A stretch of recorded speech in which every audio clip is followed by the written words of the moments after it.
Sirens screamed across downtown Seoul as Chisom ran through the rain, her heels slipping on the wet pavement. Her phone buzzed again. "Chisom, don't you dare meet that man." It was her father's voice, sharp, commanding, the voice of an ambassador who'd spent his life controlling outcomes. But tonight, she wasn't his diplomat's daughter. She was a woman in love, chasing the man everyone told her to hate. 2 weeks earlier, none of this had existed. No tears, no threats, no broken promises. Just a foreign city, a girl finding her rhythm, and a smile that would change everything. When they first arrived in Seoul, her father, Ambassador Okoro, had made one thing clear. "Chisom, we are here for politics, not for friendship. Remember who you represent." She nodded like a trained soldier. It wasn't new to her. She'd grown up moving between embassies, living behind tinted car windows and security gates. But that night, at the Korea, Africa Business Gala, she wanted to feel alive. The room shimmered with polished marble floors and too many fake smiles. Her father was busy shaking hands with politicians. She slipped toward the buffet table, desperate for a moment alone. Then it happened.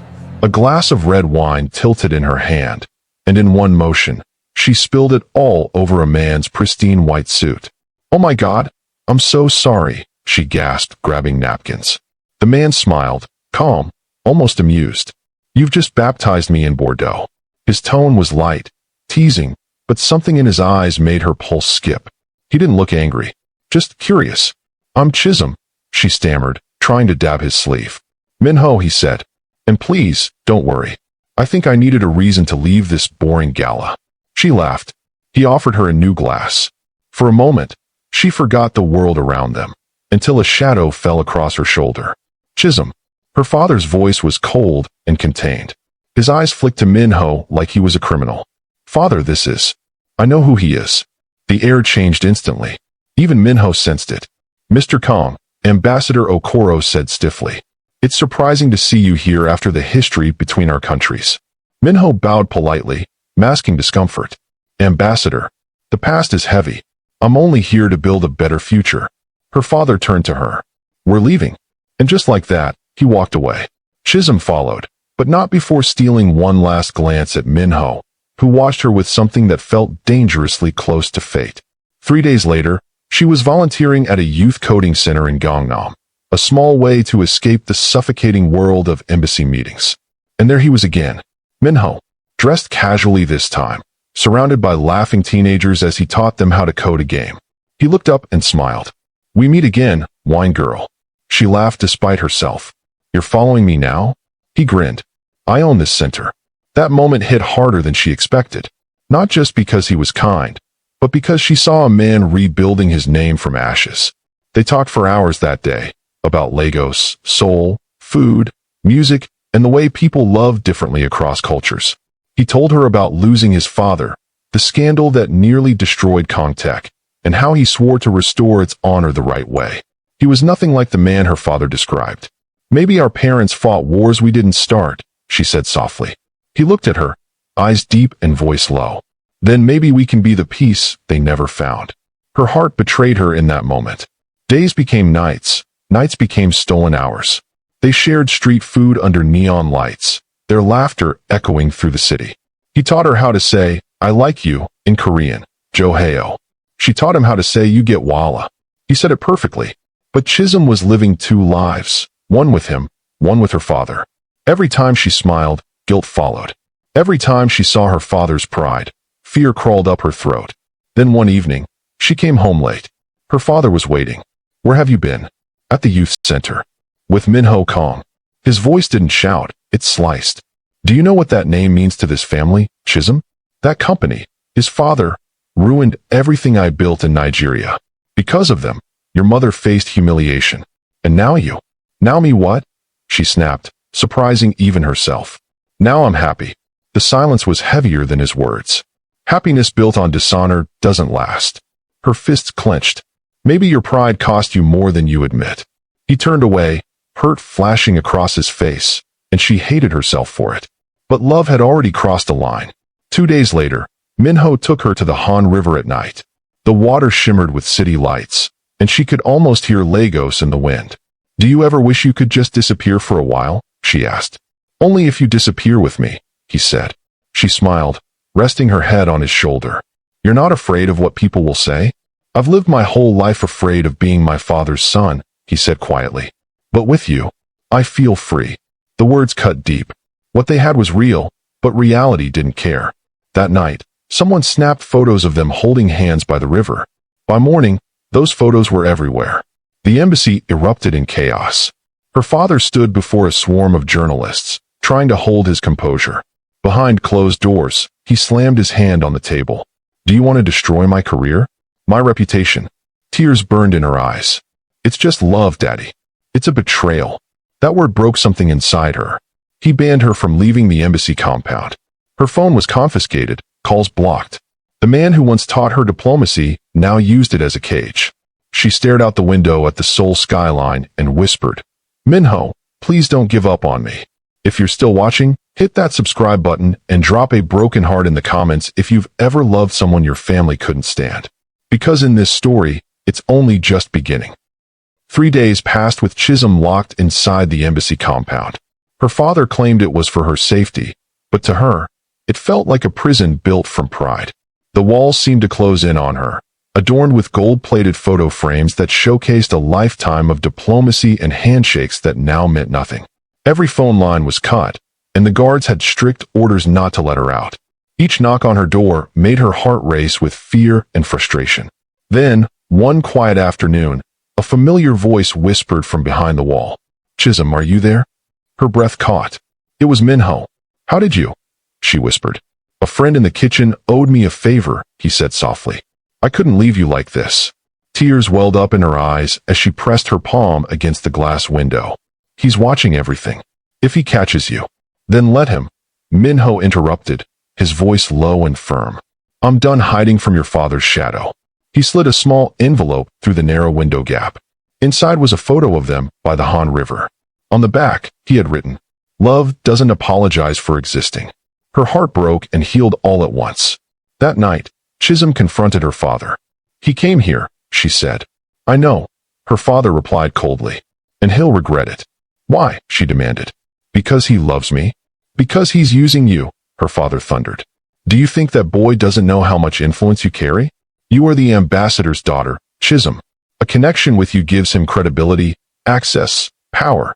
That's not true, she shot back. You see manipulation because you've forgotten what sincerity looks like. For the first time, she saw fear in his eyes, not anger, but fear of losing her. He turned away, his voice shaking. You think this is love, he muttered. It's rebellion wearing perfume. The words cut through her, but she saw what he couldn't admit. He wasn't protecting his reputation anymore. He was protecting his pain. The next morning, the headlines in Seoul exploded. Kongtech project suspended. Embassy refuses cooperation. Her heart sank. Her father had used his diplomatic authority to destroy every deal tied to Min-Ho's company. Overnight, Min-Ho's work fell apart. Ignoring the guards and all protocol, Chisom ran to his office. He stood by the window, silent, his phone buzzing with unanswered calls. I'll fix this, she said breathlessly. He turned to her, his eyes weary. Chisom, maybe this is bigger than us. No, she whispered, clutching his sleeve. You don't get to give up. It's not giving up, he said quietly. It's letting you breathe. Her tears spilled freely. You're the only thing that feels right in this entire country. He stepped closer, brushing a strand of hair from her face. You're his only daughter. Don't let me be the reason he loses you too. Then he kissed her, slow, desperate, and final. When their lips parted, his forehead rested against hers. If you ever need me, he murmured, I'll be by the river. And then he walked away. For days, the embassy was silent. Her father avoided her, and she avoided him.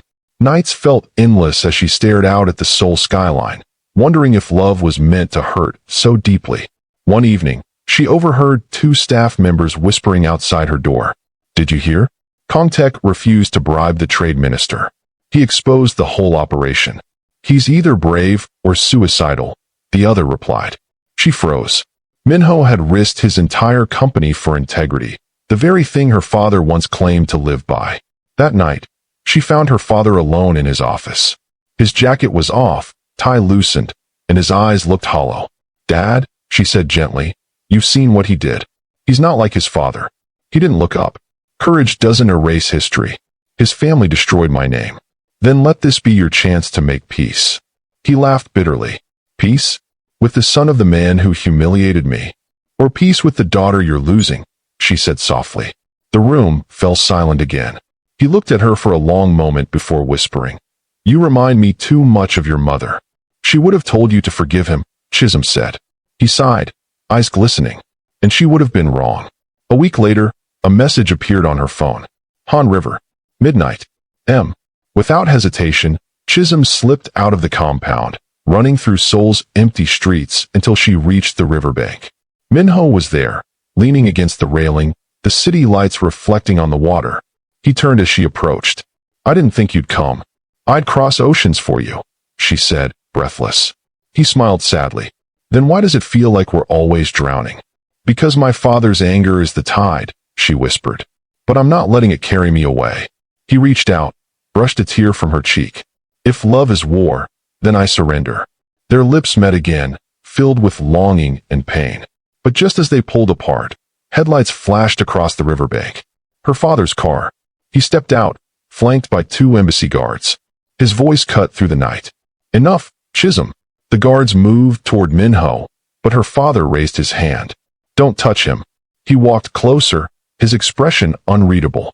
So this is the man who made my daughter defy me. Min-Ho bowed slightly.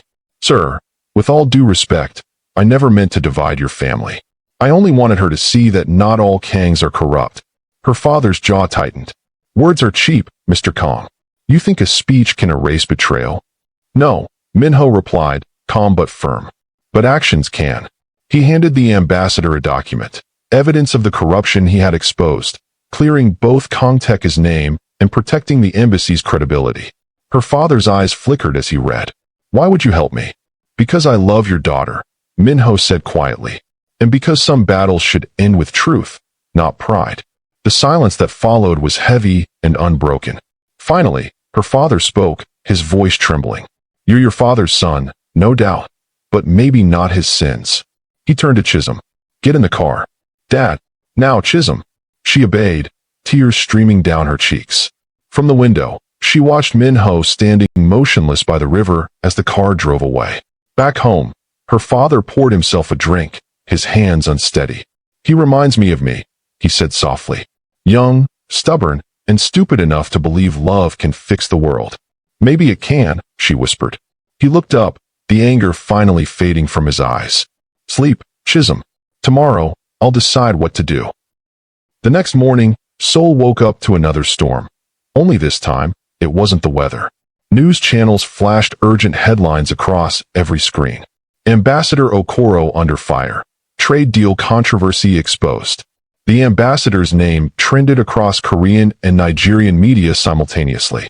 Reporters swarmed the embassy gates, and camera flashes went off whenever a curtain shifted. Chisom burst into her father's study, her voice trembling. Dad, what's happening? Ambassador Okoro didn't respond immediately. He stared at the television, jaw locked tight, the reflection of flashing headlines dancing across his tired eyes. Someone leaked confidential embassy files, he said finally. They're accusing me of approving a deal I never signed. Chisom's heart raced. You think Min-Ho? No, he interrupted sharply. If it were him, the evidence would have destroyed me completely. Whoever leaked this wanted to warn me, not ruin me. He sank back into his chair, rubbing his temples. For the first time, he looked small, human. Your mother once said pride keeps a man standing until it breaks his knees, he murmured. I think I'm learning what she meant. Chisom knelt beside him, voice soft. Dad, he's not your enemy. The world is. And right now, he's probably the only one willing to stand beside us. He didn't reply, but something flickered in his eyes, the first crack in the wall he'd built around himself. Hours later, the embassy phones rang nonstop. Reporters demanded statements. The trade minister called, furious. The ambassador faced a formal investigation. Chisom couldn't stand by and do nothing. She called Min-Ho. He answered on the first ring. Chisom, he's being accused of corruption. I know. I've seen the news. He needs help. I can't let him face this alone. Then don't, Min-Ho said. Meet me tonight. I think I know who framed him. That evening, they met in a quiet cafe near Itaewon, both in disguises. caps pulled low, masks hiding their faces. "The minister who pushed your father to sign that deal," Min-Ho said, sliding a folder across the table, "is the same man I refused to bribe. When I exposed him, he decided to destroy both of us." Chisom's eyes widened. "So this was never about us. It was about revenge." He nodded grimly. "Your father was collateral damage." She clenched her fists. "Then we fight back. Together?" he asked, his eyes searching hers. "Always." They spent the night gathering evidence. Emails, call logs, secret recordings. Every piece pointed to the minister's office. It was risky, reckless, but it felt right. At midnight, they slipped into the embassy through the back gate. Chisom led the way, her heart pounding. She knew every corner of the compound, every hallway. Her father was still awake, hunched over a desk lamp, reviewing files. When he saw them, his expression darkened. "What are you doing here, Mr. Kong?" Min-Ho bowed slightly. "Trying to save your name, sir." Chisom placed the folder on the desk. "The real criminal isn't him. It's Minister Cho." Her father opened the folder and began to read. Disbelief turned to shock, then to anger, at himself. "I should have seen this," he whispered. "He used both of us." "If you authorize it," Min-Ho said, "I'll hand this evidence to the Korean Ethics Bureau, publicly." "That will make enemies," the ambassador warned. "Then let them come," Min-Ho replied. "Truth is the only ally worth having." For a long moment, the only sound in the room was the hum of the desk lamp. Then, slowly, Ambassador Okoro extended his hand. "You have courage, Kong," he said. "More than most men I've met in politics." It wasn't forgiveness, but it was a beginning. By morning, the scandal had shifted. The headlines changed. Minister Cho resigns amid bribery evidence. Ambassador Okoro cleared of wrongdoing. Kong Tech CEO praised for integrity. The world applauded. But inside the embassy, there was quiet, a fragile peace. Chisom found her father on the balcony, staring at the Seoul skyline. "You risked everything for me," he said quietly. "You're my father," she replied. "That's what love does." He exhaled slowly. "And I almost destroyed yours." He turned toward her, eyes softer than she'd seen in months. "I've spent years blaming a ghost, your mother's death, my failures, the Kangs. Maybe I was just afraid of being forgotten." She took his hand gently. "You'll never be forgotten. But you'll be alone if you keep fighting shadows." He smiled faintly. "You talk like your mother. Then listen to me like you once listened to her," she said. "Let love in again." That evening, Ambassador Okoro asked to meet Min-Ho privately. Chisom waited in the hallway, nerves twisting her stomach. She could hear their voices through the door, low, steady, tense. "You love my daughter?" the ambassador asked. "With everything I have," Min-Ho replied. "And if I tell you to stay away?" "Then I'll wait," Min-Ho said. "Until you change your mind, or until my heart stops trying." There was silence. Then, her father's voice, almost amused. "You remind me of myself when I was young. God help me." Soft laughter followed. When the door finally opened, Ambassador Okoro stepped out. "He's stubborn," he said, "and that's dangerous. But maybe danger is what my daughter needs." Chisom blinked. So maybe I was wrong. But don't make me regret it." She threw her arms around him, tears slipping down her cheeks. For the first time in years, he hugged her back. That weekend, the three of them attended a charity event together. Cameras flashed. Microphones buzzed. To the world, it looked like politics. To Chisom, it felt like peace. During the speeches, her father surprised everyone. He took the stage and said, "Love has a way of uniting what history divides. Today, I stand not as a politician, but as a father who learned that forgiveness is the highest form of diplomacy." Applause erupted across the hall. Tears welled in Chisom's eyes. When he stepped down, he whispered to her, "Go find your river boy before someone else does." She laughed through her tears, running backstage where Min-Ho waited. He held out his hand. "So, peace treaty?" he asked with a grin. "Signed and sealed," she said, linking her fingers with his. That night, Seoul glowed differently. They walked by the Han River again, the same place where their love had begun and nearly ended. "Do you ever think about how close we came to losing everything?" Chisom asked. "Every day," Min-Ho said. "But I'd risk it all again." She smiled faintly. "My father used to say politics is war. Maybe love is the ceasefire." "Then let's never sign another treaty," he murmured, pulling her close. The lights shimmered on the river's surface like stars they could almost touch. For the first time, the city didn't feel foreign, it felt like home. But as peace settled between them, new questions lingered. The embassy would soon relocate back to Nigeria, and contact was expanding overseas. Distance loomed like another shadow. What happens when you leave? Min-Ho asked softly. We'll figure it out, Chisom said. Love survived worse. He brushed her cheek gently. Then promise me something. Anything. Don't let pride become our next enemy. She nodded, knowing he was right. Because pride had almost destroyed them once, and they both knew the only way to keep their love alive was to never let it win again. 3 months later, Seoul's summer began to fade. The air felt lighter, as if the chaos had burned away, leaving only calm. Ambassador Okoro's name was cleared completely. The investigation ended with apologies and handshakes, though he accepted neither. They tried to destroy my name, he said quietly one evening. But instead they taught me humility. He started smiling again, real smiles, the kind that reached his eyes. Sometimes he would watch old family videos, even laughing at his younger self. Min-Ho became a frequent guest at their home. What began as tension soon turned into conversation, laughter, and chess matches that stretched for hours. One afternoon, Chisom found the two men sitting on the balcony, cups of tea between them. You still can't beat me, Kong, her father teased. Maybe because you keep changing the rules, Min-Ho replied. Politics, business, love, it's all the same game, the ambassador said. Adapt or lose. Then I'll keep adapting, sir, Min-Ho answered with a faint smile. As long as your daughter's part of my future. Her father gave him a look that was half warning, half respect. Careful, young man. You're learning my language too well. They both laughed, and Chisom realized that love didn't erase pain. It simply taught people how to rebuild on top of it. Weeks later, the embassy organized a cultural event in Seoul titled Bridges of Heritage. It was meant to celebrate Afro-Korean cooperation, but for Chisom, it became something much deeper. Her father personally invited Min-Ho to speak as a guest entrepreneur.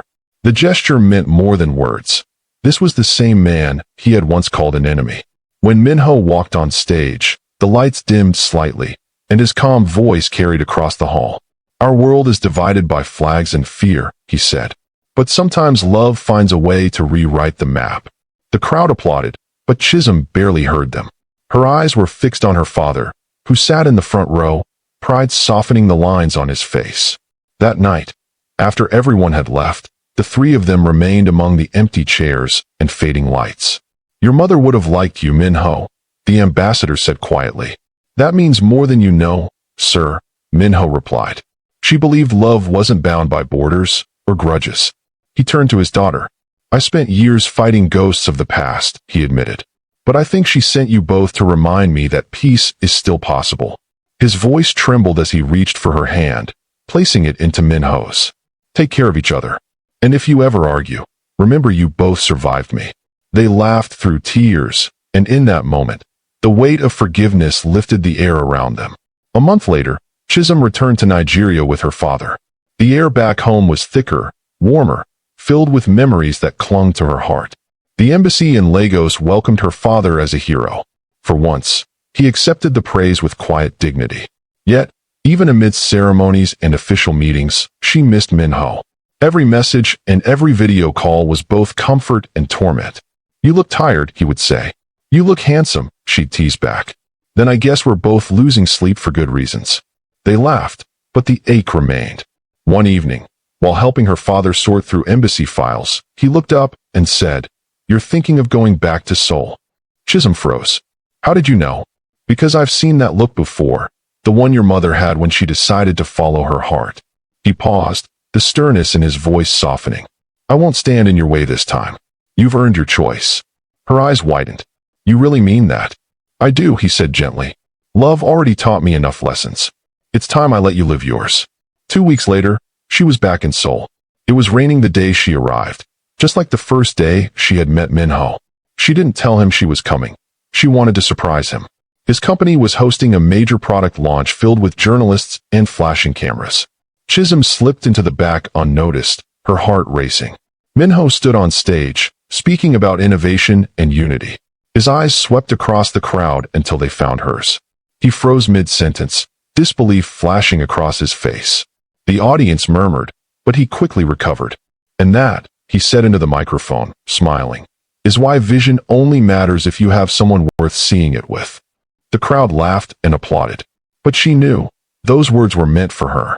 When the event ended, he ran straight to her, ignoring the reporters and cameras. "You came back," he breathed. "I told you distance can't win," she replied. "Does this mean?" "It means I'm home," she said, smiling. "And I'm not running anymore." He kissed her right there under the stage lights. The reporters erupted, flashes bursting all around them, but neither of them cared. After everything they had endured, they had earned that moment. Later that night, they stood once again by the Han River, their river. The rain had stopped, leaving the city glowing in quiet reflection. "Do you think your father's watching us right now?" Min-Ho asked. "Knowing him? Probably analyzing your body language," Chisom teased. "Should I be nervous?" "Only if you ever hurt me." He laughed softly and pulled her close. "Then I'm safe forever." She rested her head against his chest, listening to the steady rhythm of his heart. "You know," she murmured, "if this were a movie, this would be the part where the screen fades to black." "Then let's make it a series," he said, smiling. They stood there, surrounded by the hum of Seoul, a city that had once divided them but now held them together.